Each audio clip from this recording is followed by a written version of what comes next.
Hi, I'm William Mattingly, back with the medieval world, and we're in Ronda, Spain.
Ronda, Spain has been inhabited since about the 5th century BCE.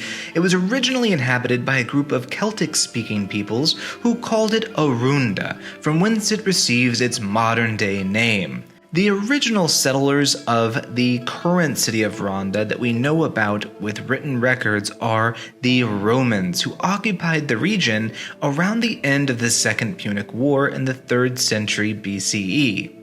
It was there that the Romans established a series of fortifications along the cliffside, as well as ways to traverse across the main river that separates the new city from the old, or the north from the south. And they did so with a bridge. So when you're in Ronda, hands down, 2 bridges, take the ticket. It's the old bridge, which you see right behind me right now, and the new bridge, which I'll show you in a clip in just a second.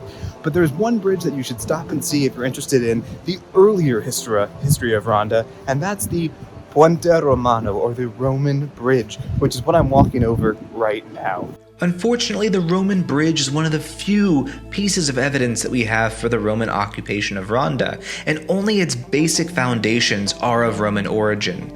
Everything else on the bridge, from the foundation up, is Arab, and that is why it's also called the Puente Arabe, or the Arab Bridge. When we look at Ronda today, we see fortifications across a massive fortress that dominates the landscape. Now, these are all of Moorish ancestry who occupied the region really in the 7th century all the way up through the conquest of Ronda by the Christians in the 15th century. Because the Moors dominated the area in and around the most of the Middle Ages, all of what we see today of its earlier history is of Arab or Moorish or Berber ancestry, and no better is this evident than in the Arab baths. So just next to the old Roman bridge lies a fortification that still remains from the early to mid-Middle Ages.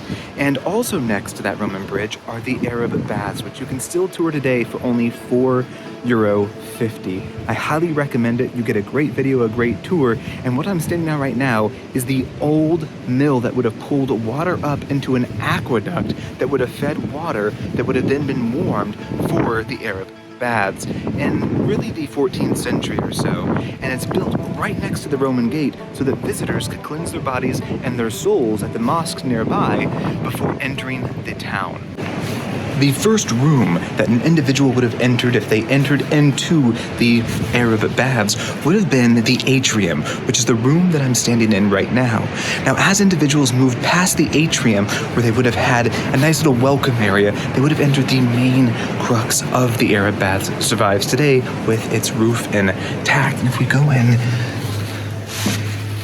the very first room, we actually have the original cold water baths, and I'm whispering because there's a video going on that is well worth taking a look at. It covers all of this information for you.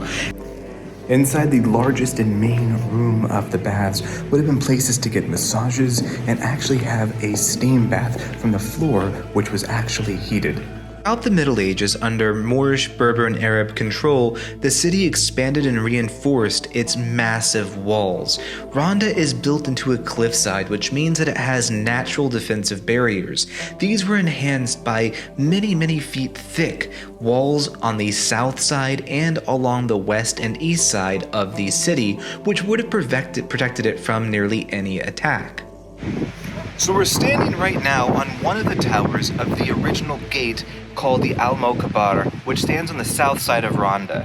Now, this gate's name actually is very important. It potentially or likely comes from an Arabic word, which means cemetery, because in this custom here, it would have been customary to bury the dead outside of these city walls. The walls here and the gate were built in the 13th century and would have been nearly impregnable until the invention of the cannon, which is one of the main reasons why the city of Ronda was one of the last bastions to hold out as the Kingdom of Spain pushed southward.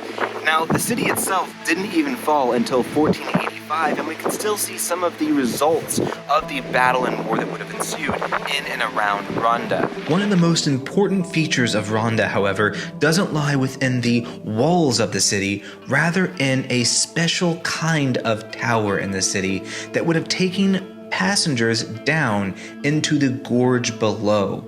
Now, this today is known as the watermill of Ronda, and it was used by the Arabs to enslave Christians who would have brought water from the gorge below and secured it up to the city above, so that the population could always, even in times of war, have access to clean water. We're walking down the stairs right now in Ronda that would have led down to the water source or the gorge down below the city. Now, this entire vestibule is called the water mine here. There are 232 steps, and up until 1485, Christian slaves would have been bringing water up every day through a chain to bring water to the city of Ronda. The city of Ronda only fell when this water well was attacked and secured by the Kingdom of Spain, or what we know about today as the Kingdom of Spain, but previously the kingdoms of Aragon and Castile.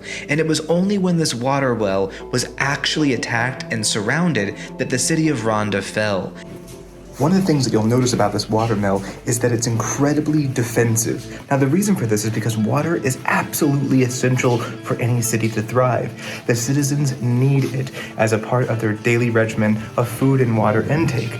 Conquering and taking over a city's water supply meant that the city would capitulate within just a few days, and that's precisely what happened in 1485.